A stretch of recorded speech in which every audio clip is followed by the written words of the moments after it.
Tengan todos muy buenos días, mis hermanos.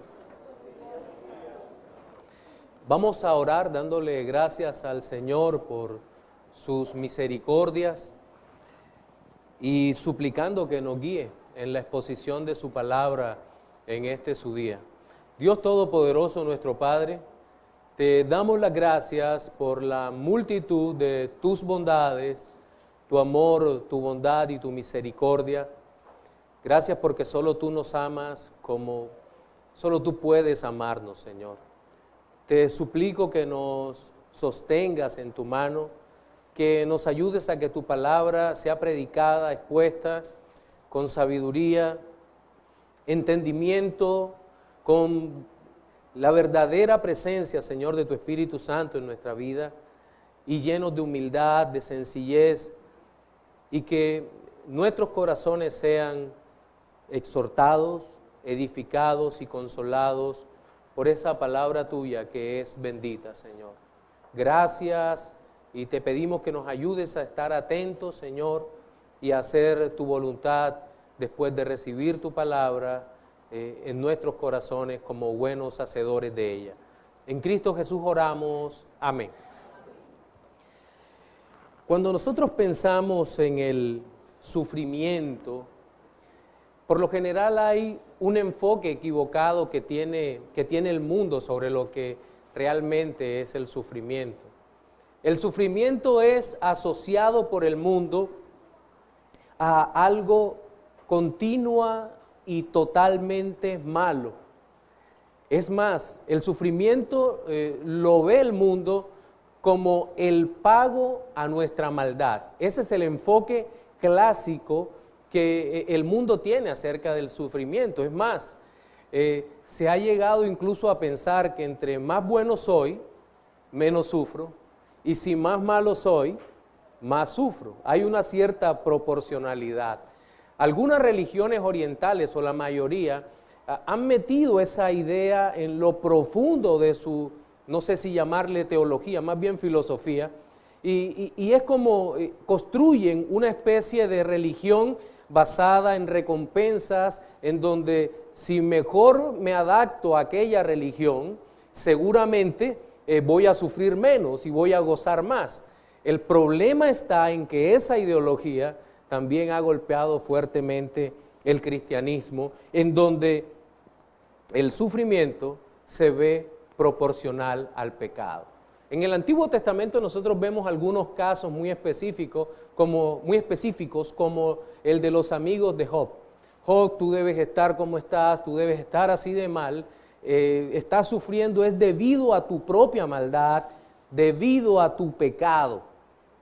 Y hoy en día en muchas iglesias cristianas existe exactamente la misma idea sobre el sufrimiento.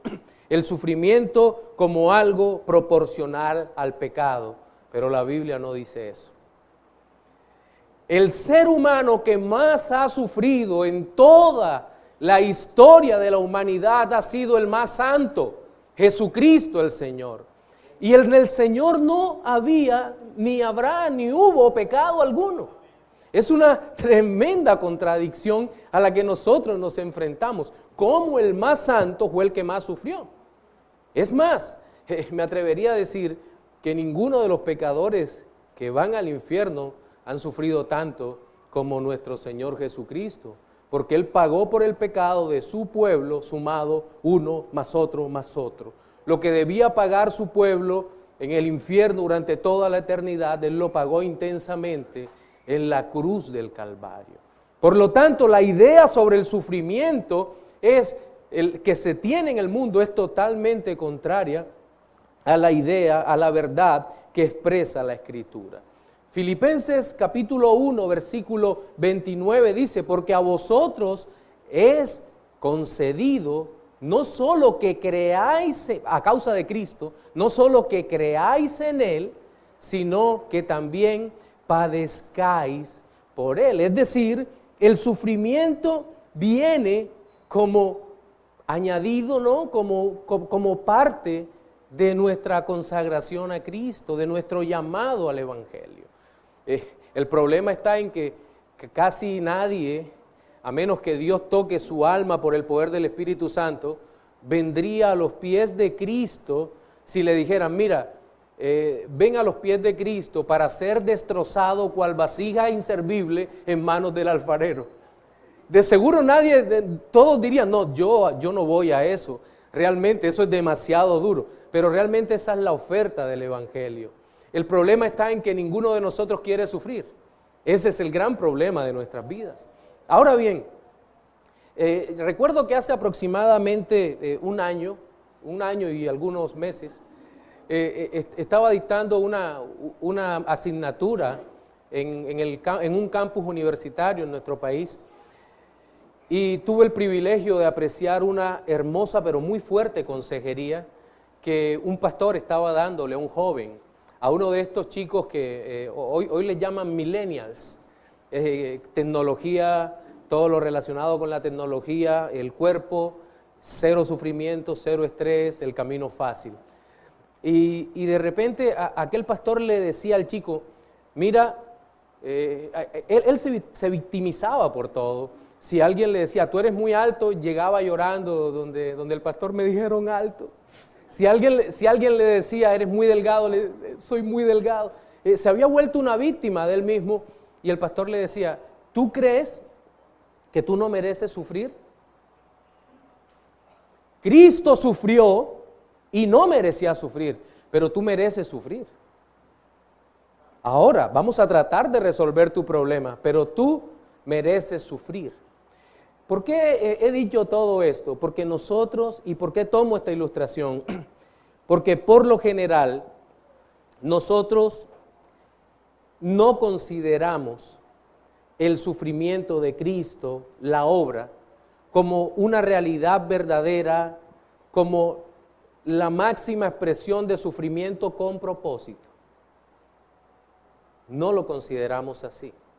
Y es por eso que en la palabra de Dios hay muchas exhortaciones a que consideremos esta realidad. Leamos en nuestra serie sobre Hebreos capítulo 12, versículo 3. Hebreos capítulo 12, versículo 3.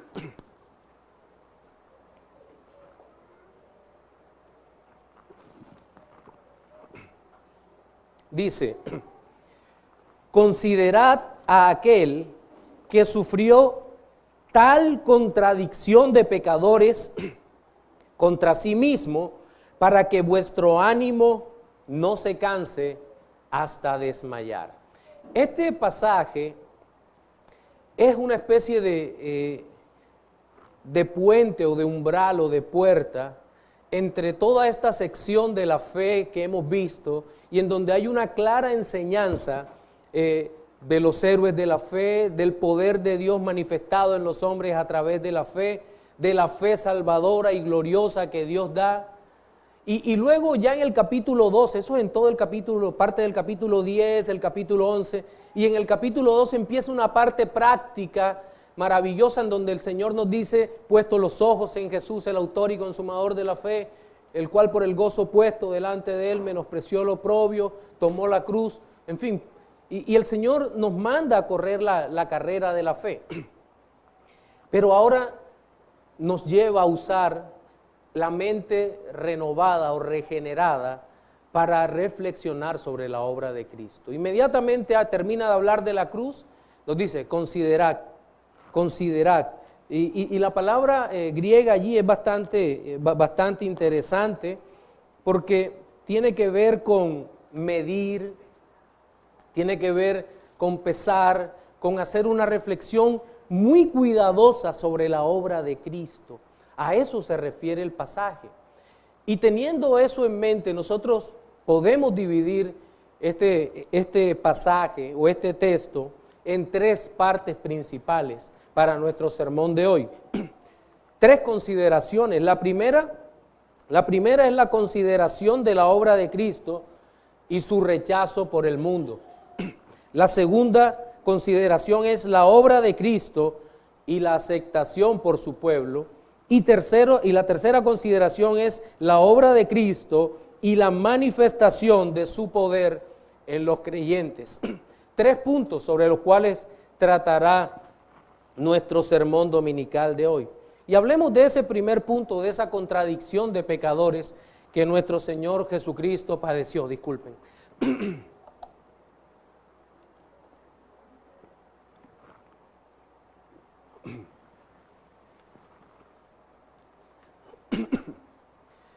El rechazo de Cristo por parte de los pecadores, entendemos en el pasaje que se refiere al momento de su encarnación, ¿verdad? Ya en el versículo anterior, en el versículo 2 dice, Él sufrió la cruz menospreciando el oprobio. Es decir, la relación lógica es la encarnación de Cristo. Cristo fue rechazado durante su encarnación, pero sabemos que Cristo se manifestó muchas veces en el Antiguo Testamento. ¿Desde cuándo? Desde siempre. En Edén, el que se manifestó, ya lo sabíamos, es Cristo. En la zarza se manifestó Cristo. A Abraham se manifestó Cristo. ¿Por qué lo sabemos? Porque la Escritura dice, Juan capítulo 1, versículo 18, a Dios nadie lo vio jamás. El unigénito de Dios, el unigénito Hijo que está en el seno del Padre, le ha dado a conocer. Es decir, el Padre jamás se mostró el Hijo, que es la imagen de Dios, la imagen verdadera de Dios en todo esto. Ahora bien, en el Antiguo Testamento nosotros podemos encontrar un rechazo sistemático de Cristo. En la caída, por ejemplo, decíamos que Cristo hablaba con Adán y Eva en Edén, pero ¿qué ocurre en la caída? Pues en la caída hubo una rebeldía de Satanás en ese momento y el hombre contra Dios. El hombre quiso ser como Dios y el resultado fue que rechazaron al rey y por lo tanto cayeron de su condición de felicidad y gozo. Pero si vamos más adelante, en Génesis capítulo 4 nos encontramos que Caín rechazó a Cristo. ¿Cómo así? Si ahí no estaba a Cristo presente. Pues Abel era una representación tipológica de Cristo. Por lo tanto, lo que estaba haciendo Caín era rechazando la hermandad de Cristo al darle muerte. Eso es lo que vemos claramente. Hubo un rechazo de la hermandad con Cristo. Luego en Génesis capítulo 6 y 7, justo en el diluvio, lo que observamos con toda claridad es que la humanidad rechazó la forma de vida santa y ordenada que Cristo le había dado. En Génesis 11, el pueblo rechaza el gobierno de Dios al edificar una torre para asaltar los cielos. Creo que era un asalto intelectual o espiritual, pero era lo que el hombre quería hacer en ese momento. Y si vemos también a José y sus hermanos, los hermanos de José en su momento, al igual que Caín, rechazaron la hermandad y compañía de Cristo. Y todo lo que encontramos es continuamente el rechazo y el continuo rechazo de la presencia de Cristo por el mundo caído que no quiere conocer a Cristo, que no quiere reconocer quién es Cristo. Claro, en todo el Antiguo Testamento no vemos los sufrimientos de Cristo, ¿verdad? Solo vemos el rechazo allí. Pero llegamos al Nuevo Testamento y lo primero que encontramos, la primera reacción del mundo sin Cristo es rechazar a Cristo y querer matar a Cristo. Herodes escucha de parte de unos sabios, de unos magos que vienen a adorar al verdadero rey del universo, y Herodes dice, me están quitando mi lugar. En consecuencia debo matar a ese rey. Herodes no consideraba ni siquiera la avanzada edad que tenía. Él quería seguir atornillado al poder. Y la mejor forma de hacerlo, según él, era acabar con el autor de la vida. Pero cuando empieza el ministerio público de nuestro Señor Jesucristo, nos vamos a encontrar de frente con la mayor, más perversa de las manifestaciones en contra del Hijo de Dios. Primeramente nos vamos a encontrar con un grupo de fariseos y saduceos que habían construido una tradición muy fuerte de mandamientos humanos que iban en contra de la palabra de Dios. Y al llegar nuestro Señor Jesucristo y darle la verdadera interpretación a la ley, por favor, Cristo había dado la ley. ¿Quién más que Él conocía la interpretación de la ley? Y aquellos fariseos decían, no, ¿sabes qué? Nosotros preferimos la versión larga de la ley, la que nosotros inventamos, la que se adapta a nuestro pensamiento y no queremos tu ley. Me imagino el odio que ellos sentirían en ese momento cuando el Señor les habla de aquella parábola de la viña y los labradores malvados. Imagínense ese momento. ¿Saben qué? Les dice el Señor, había un padre de familia que tenía una viña y había unos labradores y el Señor mandó a los empleados y no los recibieron, a unos los apedrearon, a otros los mataron y el padre de familia dijo, mandaré a mi hijo porque tendrán respeto de él. Y de inmediato el pensamiento de ellos, matemos a este y quedémonos con la viña. Ellos entendieron claramente lo que el Señor Jesús estaba diciendo. Les estaba diciendo, ustedes están rechazándome a mí, que soy el Hijo de Dios, les estaba diciendo el Señor. Había un rechazo perverso sobre la persona de Cristo. Y no solo ellos, sino que también estaban los herodianos, los escribas y la más alta clase sacerdotal rechazando al Mesías. Es más, en el momento más cruento y doloroso de la vida de Cristo, los sacerdotes estaban indolentes frente a la cruz, diciéndole cualquier cantidad de improperios. Dijo que era hijo de Dios, a otros salvó y él mismo no puede salvarse. Ellos no estaban entendiendo que todo eso era necesario, que la cruz era necesario no para Dios, no para Cristo, era necesario para nosotros mismos. Y es que el rechazo de la persona de Cristo no puede traer otra cosa para la humanidad, sino ignorancia, dolor y finalmente muerte y condenación. Pero a aquellas personas no les importaba eso. Simplemente le decían, si eres hijo de Dios, desciende de la cruz y creeremos en ti. Esa señal era demasiado fácil. Cristo había puesto una señal mucho más alta, mucho más elevada, y es que resucitaría de entre los muertos. Bajarse de la cruz era posible de alguna forma. Alguien que peleara por él, que sorprendiera a la guardia, incluso un comando pequeño, relativamente podía ser fácil. Pero el Señor entregó su vida y puso la señal que era imposible para cualquier hombre. Él dijo que se levantaría a los 3 días de entre los muertos. Eso era una verdadera señal. Y cuando se levantaría, todos creerían, no. Seguirían rechazando al Señor. Ahora, imagínense esta escena. Una guardia de soldados romanos.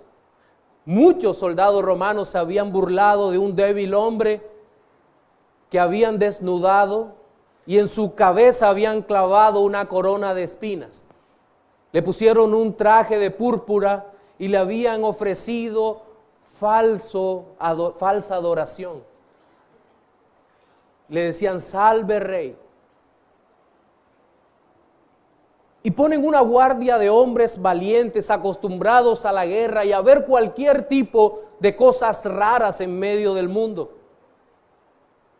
Y de repente empieza a temblar la tierra, se remueve la roca, desciende un ángel que se sienta en la piedra y se levanta victorioso el Hijo de Dios.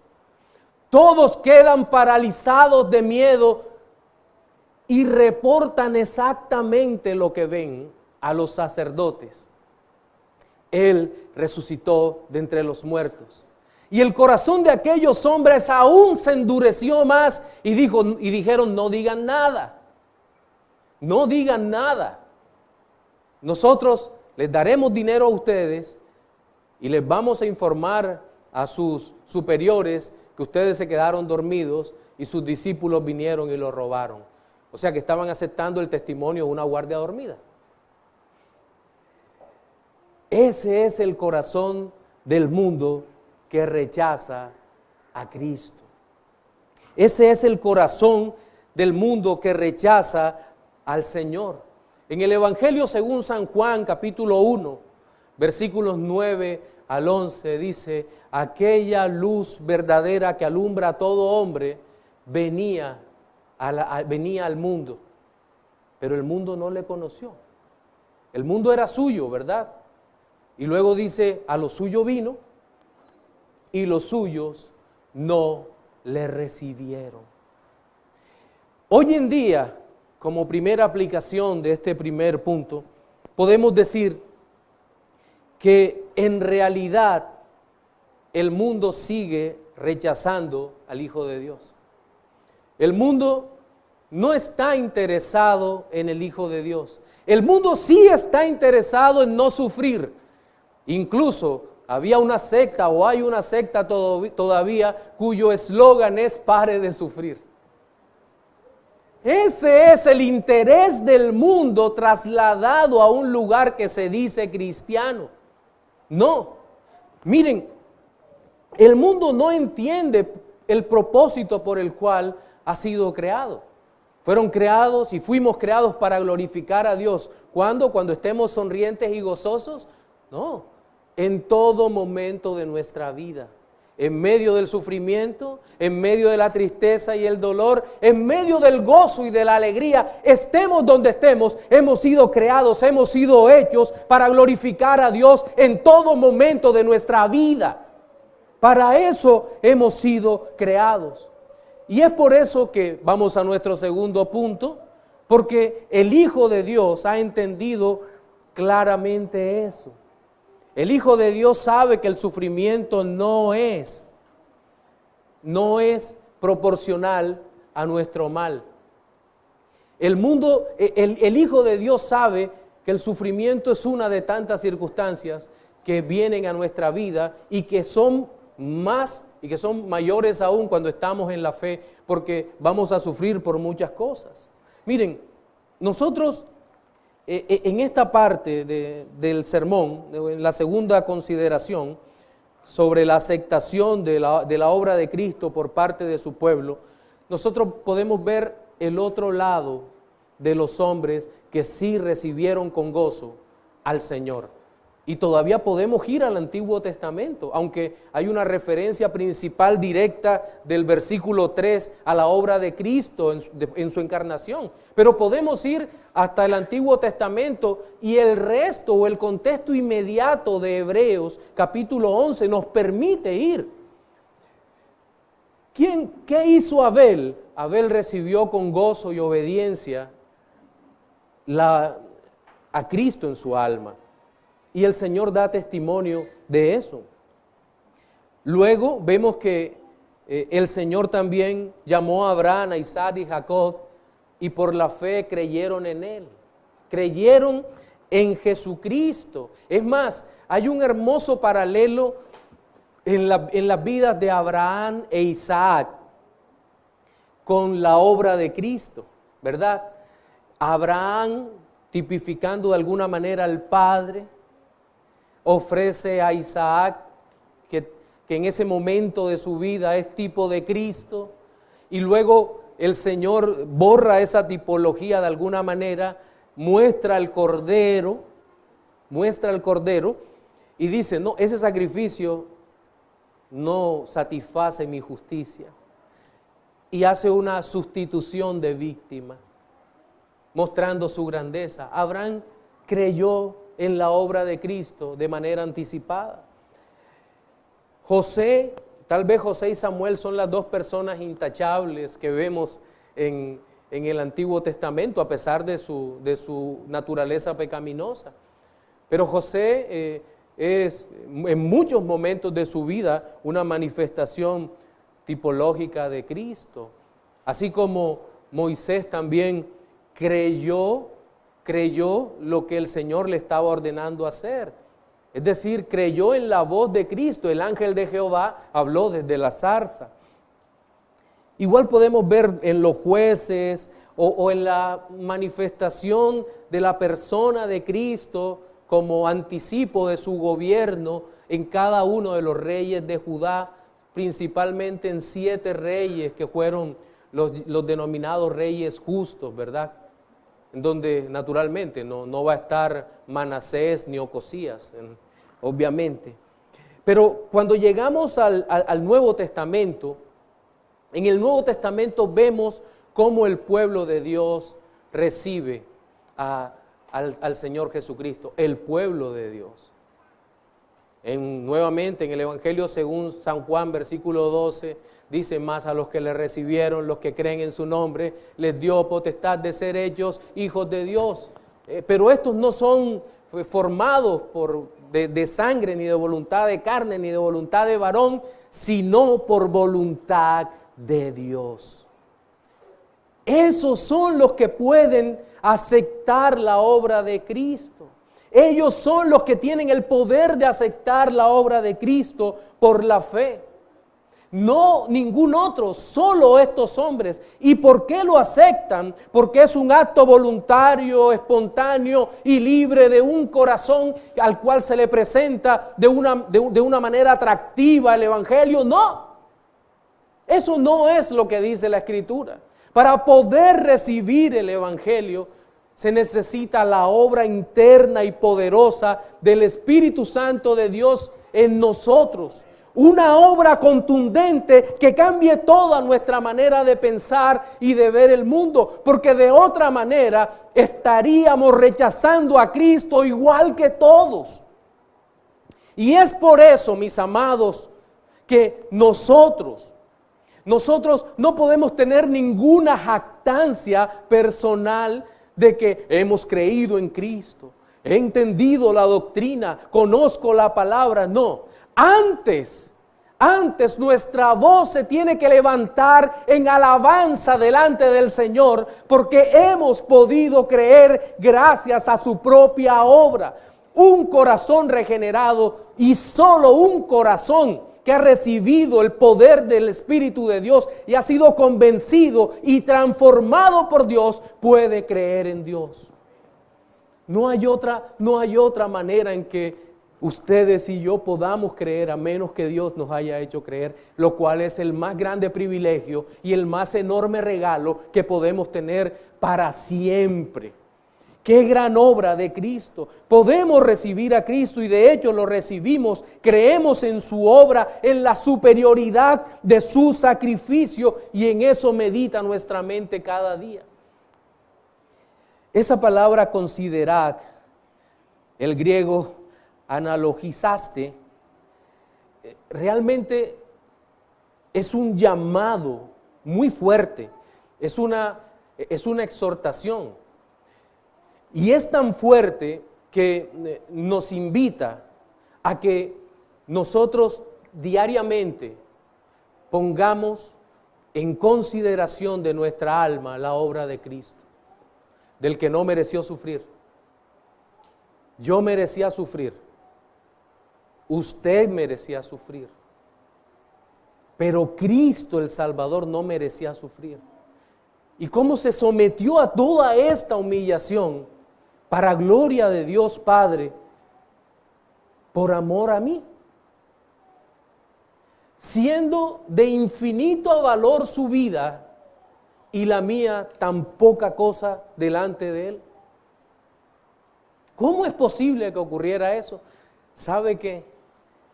En la Biblia solo se describe la acción, el hecho, pero los motivos finales de la manifestación del amor de Dios no aparecen allí. No aparecen. Es como si Dios nos dijera a los creyentes: les amo profundamente y no pregunten por qué. Pero es un amor tan grande, tan maravilloso este amor, que no solo no podemos imaginarlo, sino que tratar de explicarlo, creo que es un acto demasiado grande de soberbia y orgullo intelectual. en el que no podemos caer. ¿Qué nos dice Dios? ¿Entiende mi amor? No. Gózate en el amor del Señor. Gózate en el profundo amor. Hay aspectos importantes del amor de Dios que lo podemos entender porque hay una parte intelectual, obviamente, que no es una profunda emoción, como en la maravillosa escuela dominical nos enseñaba Oduber. No es algo así, un amor a primera vista, como cuando nos vieron las esposas de los 4 pastores que... Ellas dicen que no, pero es verdad, ellas apenas nos vieron a los 4, en fin. El asunto es mucho más serio. El asunto es que el Señor en su gracia y en su amor entró de una manera tan poderosa en nuestras vidas que nos hizo desearle, que nos hizo amarle. Y yo creo que aquí necesariamente tenemos que exponer nuestro tercer y último punto, o consideración, que es la obra de Cristo y la manifestación de su poder en los creyentes. ¿Por qué amamos a Cristo? Bueno, la Biblia dice que Él nos amó primero. Y aquí ocurre algo que en esa discusión que hay a veces entre arminianos, semipelagianos católicos y cristianos reformados. Dice el arminiano y el semipelagiano católico, por lo general enfocando toda esta lucha. No, es que yo elegí a Dios.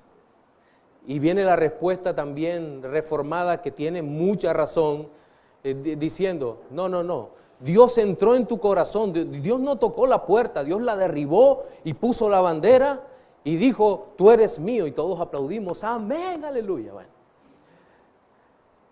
eso tiene mucho de cierto, pero hay otro aspecto que ambos ignoramos. ¿Y sabe cuál es el aspecto que ambos ignoramos? La manifestación del amor y el poder de Dios, de la obra de Cristo en nuestra vida. ¿Por qué la ignoramos? Porque el hecho es que Dios se presenta entre nosotros mostrando toda su belleza. Y no me refiero a la belleza física que se capta con los ojos o con los oídos cuando escuchamos, por ejemplo, Nocturno de Chopin. No es ese tipo de situaciones. O tampoco es ese impulso que nos lleva, como cree el arminiano u otros grupos, a cantar como Río Spivagón cantaba, no puedo luchar contra este sentimiento, me mueve hacia ti, en fin, no. Es más bien como lo presenta Jeremías. Tú me has seducido, Señor. Tú me has atraído hacia ti con lazos de amor. Dios no solo nos muestra la obra de Cristo para que la consideremos, sino que esa obra cruenta en la cruz nos las muestra como la manifestación más grande del amor de Dios, como la manifestación más grande de la gracia de Dios, de su misericordia, de su poder, como la manifestación más visible de Él, de su condescendencia para con nosotros que estábamos caídos y sin esperanza en medio del mundo. Eso es lo que nos muestra el Señor. Cuando nosotros vemos eso, no sentimos como que alguien derriba la puerta. Sí, el amor está derribando la puerta, es cierto, pero nosotros no lo vemos de esa manera, sino que vemos al Señor Jesucristo, sí ensangrentado, pero hermoso. Estamos viendo al Señor Jesucristo clavado en una cruz, pero hermoso.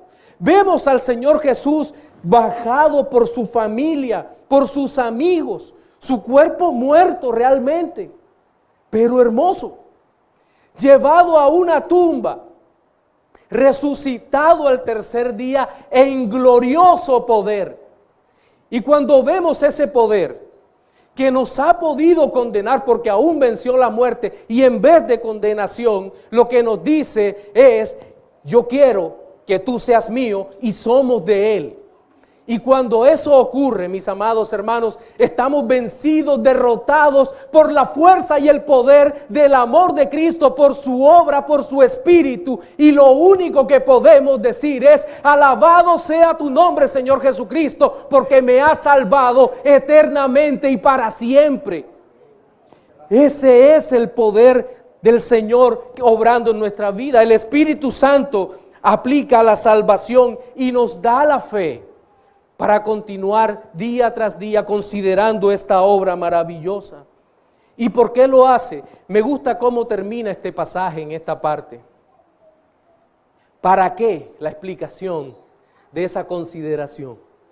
¿Para qué consideramos la obra de Cristo? ¿Para qué nos afianzamos en la obra de Cristo? ¿Para qué la manifestación del poder de esa obra de Cristo? Para que vuestro ánimo no se canse hasta desmayar.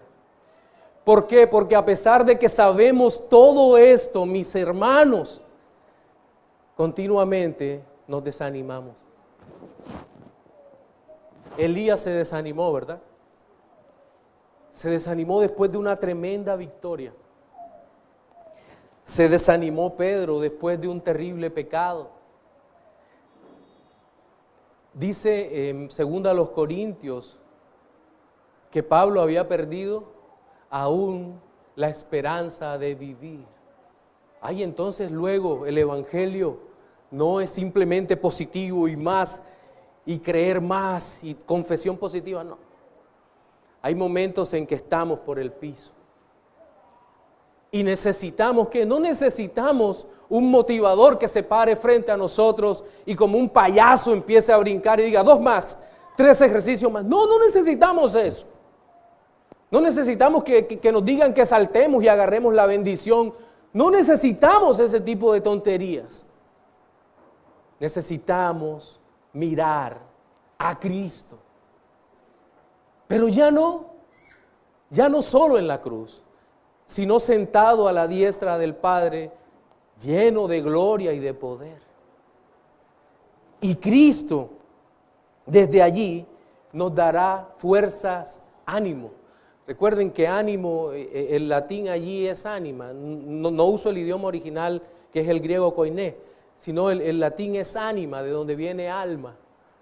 Para que vuestro ánimo, para que el ánimo y la falta de ánimo es algo que se fija dentro del alma.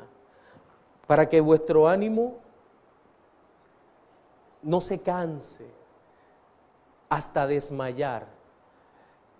No sé si a usted alguna vez le ha pasado que le dé el famoso bajón de azúcar o una descompensación. De pronto uno va corriendo, los que nos gusta trotar o algo así, o los que hacen bicicleta, y de pronto siente que todos los interruptores de energía son apagados. Chup, chup, chup, chup, chup.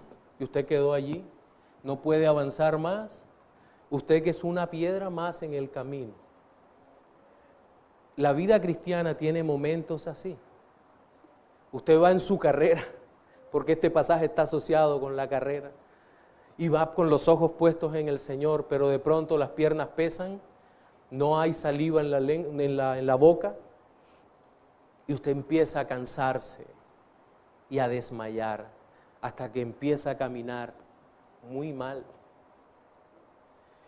Momentos así, y no me refiero a los problemas habituales de nuestra vida, que hay que pagar el agua, la energía eléctrica, los servicios de telecomunicaciones. No me refiero a eso, o si tenemos o no tenemos empleos, que son cosas que nos preocupan continuamente. Aquí se refiere a problemas mucho más profundos, porque aquí tiene que ver con cómo estamos viviendo nuestra vida delante de Dios. Y aquí es donde más ánimo necesitamos. Lo demás sí, lo demás Dios lo añade en nuestra vida. Pero ¿cómo estamos corriendo? ¿Cómo estamos viviendo? ¿Dónde tenemos nuestra mirada puesta? ¿Cuál es nuestra reflexión, nuestra consideración continua? Y allí es donde nuevamente el Señor nos llama y nos dice que consideremos la manifestación de la obra de Cristo para que nuestro ánimo no se canse hasta quedar tendidos allí. Los cristianos no estamos llamados a ser total y finalmente derrotados. No, porque nuestro Salvador Jesucristo ya venció para gloria de Él y para gozo nuestro. En nuestro sermón dominical de hoy observamos 3 consideraciones sobre la vida eterna basadas en la superioridad de la obra de Cristo. La primera consideración es la obra de Cristo y su rechazo por el mundo. La segunda consideración sobre la obra de Cristo y su aceptación por el pueblo. Y la tercera consideración de la obra de Cristo y la manifestación de su poder en los creyentes. Reflexiones finales. Amigo que nos ves o aquellos que a través del video están observando, solamente cuando puedas ver la superioridad del sacrificio de Cristo, empezarás a entender el verdadero significado del sufrimiento. El sufrimiento en el mundo, como lo decía al inicio, puede ser para ellos equivalente a si me porto mal, sufro. Pero en el Evangelio no es así. Te invito a sufrir, pero a sufrir para la gloria de Dios, a sufrir con un propósito, a sufrir debido al mundo que te persiga, pero no a sufrir eternamente debido a tu pecado. Corre a los pies de Cristo, arrepiéntete y pídele que te perdone para que puedas ver la verdadera dimensión del Cristo Todopoderoso que nos salva y nos ayuda. Para mis hermanos, cada uno de ustedes ha sido provisto, ha sido lleno de el Espíritu Santo de Dios. Tienes el medio de gracia maravilloso de su palabra, de la oración para acercarte al Señor. Aun cuando tu ánimo baje, cuando te estés sintiendo cansado, puedes mirar nuevamente levantando tu mirada al Señor, al Salvador. Y con toda seguridad, no es una falsa promesa, es una realidad. El Señor Jesucristo vendrá en tu ayuda porque lo ha prometido y siempre Él es fiel a sí mismo y a su iglesia. Amén. Dios Todopoderoso, te damos las gracias porque